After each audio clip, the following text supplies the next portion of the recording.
नमस्कार, मैं विजय यादव। आप देख रहे हैं सर्विलांस खबर।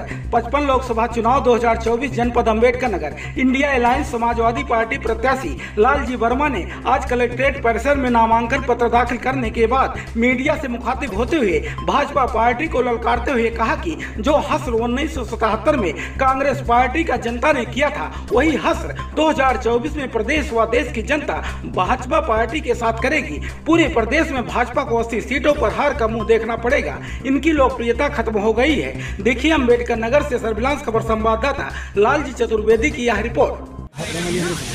क्या रणनीति थी?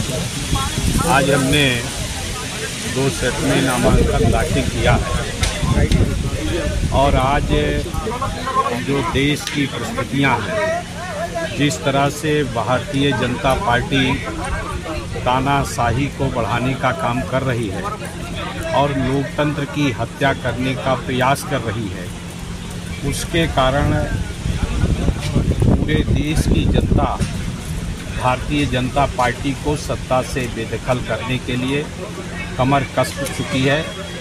और आज जो अम्बेडकर नगर का जहां तक सवाल है, ये चुनाव मैं नहीं बल्कि पूरी अम्बेडकर नगर की जनता चुनाव लड़ रही है और वो भारतीय जनता पार्टी को भारी मतों से हराने का काम करे। लेकिन वो तो कह रहे हैं आपकी बार 400 पर। अब कहने को बंगाल में भी उन्होंने कहा था, परिणाम क्या आया उसको आप लोगों ने देखा था। निश्चित रूप से हर पार्टी इस बात को कहती है, लेकिन आज जो जनता में बेरोजगारी को लेकर, महंगाई को लेकर और जो बाबा साहब के संविधान पर खतरा बना हुआ है, जिस तरह से विपक्षी नेताओं को भारतीय जनता पार्टी झूठे मुकदमों में फंसाकर प्रताड़ित करने का प्रयास कर रही है, उसके कारण भारत की जनता 1977 की तरह एक तरफा निर्णय लेने का काम करेगी। और जो अपेक्षा नहीं किया था 1977 के चुनाव में, इस प्रदेश में किसी को भी अपेक्षा नहीं थी कि 85 की 85 सीटें कांग्रेस हार जाएगी, उसी तरह से इस बार भी जो लोगों की अपेक्षाएं नहीं अभी पूरी हैं, निश्चित रूप से जनता स्वयं लड़ रही है चुनाव और 80 की 80 सीटों पर भाजपा हारेगी, इंडिया गठबंधन जीतेगा। आपके बगल के सांसद लल्लू सिंह हैं, वो संविधान बदलने की बात कर रहे हैं, इस तरह का।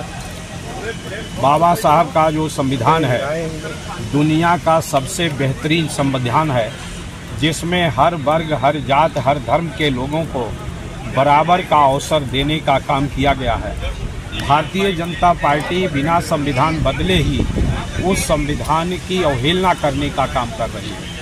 इसलिए उनके सारे नेता बार बार इस बात को कह रहे हैं, उसी का परिणाम होगा कि पूरे देश की जनता जो बाबा साहब के संविधान में विश्वास करती है, वो भाजपा को सत्ता से बेदखल करने के लिए काम करेगी।